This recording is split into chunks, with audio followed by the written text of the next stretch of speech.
It's a new year and a new chance for you to make a fresh start with your compliance. For the next 31 days on the FCPA Compliance Report, we're going to be bringing you a daily tip, strategy, or idea that you can use to improve your program. Here's your host, Tom Fox, the Compliance Evangelist. Code of conduct, structure, and format. Next comes the evolution of the structure and format of a best practices compliance program.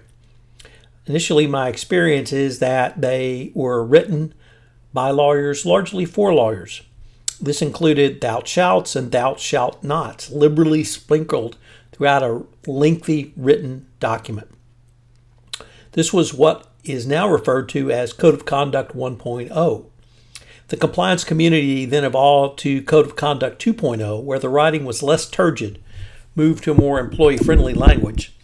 And then, somewhere along the line, we started putting in hyperlinks, pictures, and videos.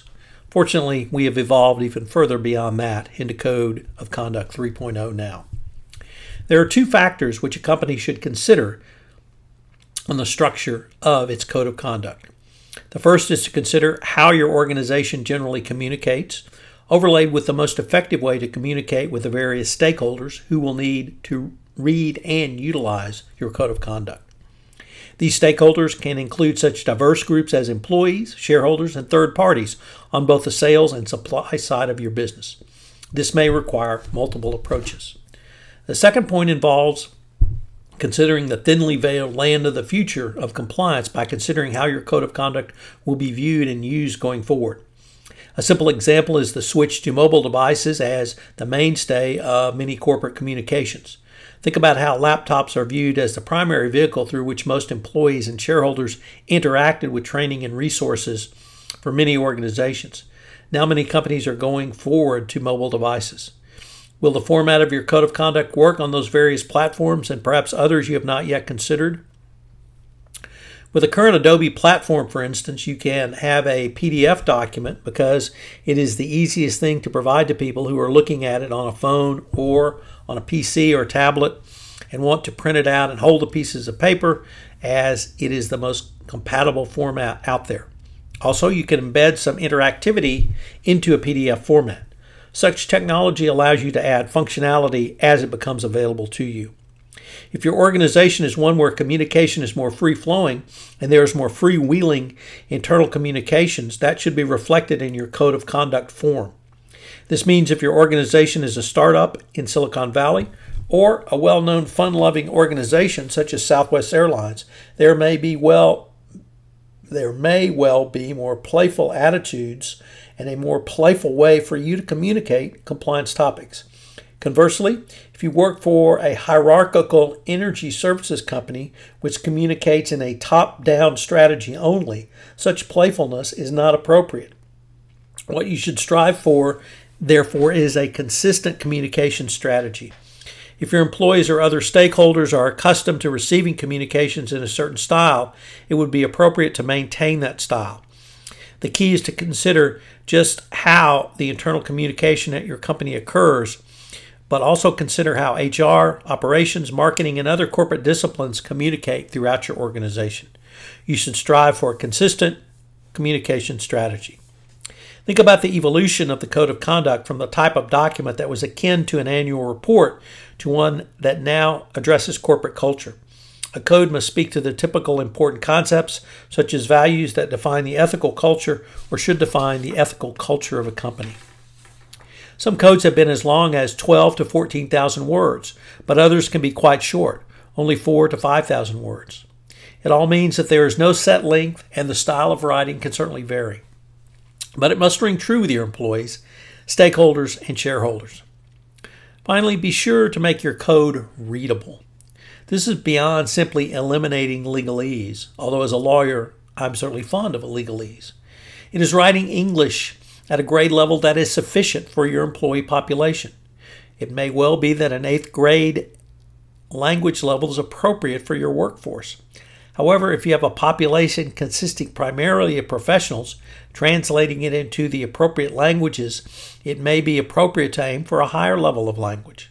Finally, you do not have to say the same thing in multiple different ways. So what are today's 3 key takeaways for the structure and format of a compliance program?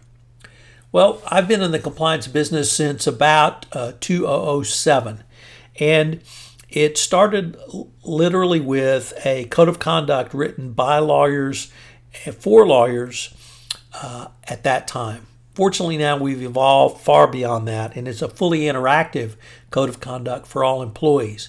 If you still have a legalistic code of conduct, it is time that you really revise that. There's some very good professionals out there who focus on nothing but code of conduct, and I'm certainly happy to refer you to them if you need a code of conduct assessment or a rewrite. But if you have a legalistic code of conduct, you really need to move past that. Number 2, consider how information is distributed at your organization as a basis for communication in your code of conduct. I can't really overemphasize enough that your code should be communicated through your basic communications channel, whether that be online, whether that be via a desktop, whether that be via laptop, or if you've moved to mobile devices as your primary communications tool. You should have that ability to communicate your code of conduct, but you have to have it in a way that goes back to the document mantra, that you have to document not only that your code of conduct was available and it went out, but it was reviewed. And however you might do that through your communications tool, I think will be important going forward. And then finally, your code of conduct must be readable both in English and native language for your non-English speaking employees. This breaks down into 2 parts. Number 1, what's the language level of your employee base? If you're an oilfield service company and you have workers in the field, that's certainly going to be one level, but what about the professional base at your corporate home office? If you're something like Walmart with literally 300,000 employees across the world, what is that going to be? And that, of course, brings up native language for non-English speaking employees. You must translate into local languages so that the code of conduct is available to everyone. I hope you will enjoy the entire month on written standards and that you will listen in again where we explore another topic in the month of May. If I could ask you to do so, would you pass on to at least one person this podcast series on the nuts and bolts of compliance, as I'm trying to expand my audience base for 31 Days to a More Effective Compliance program. I hope you'll join me again tomorrow where I take up another topic in innovation in compliance. Thanks again for listening. 31 Days to a More Effective Compliance program is a production of the Compliance Podcast Network.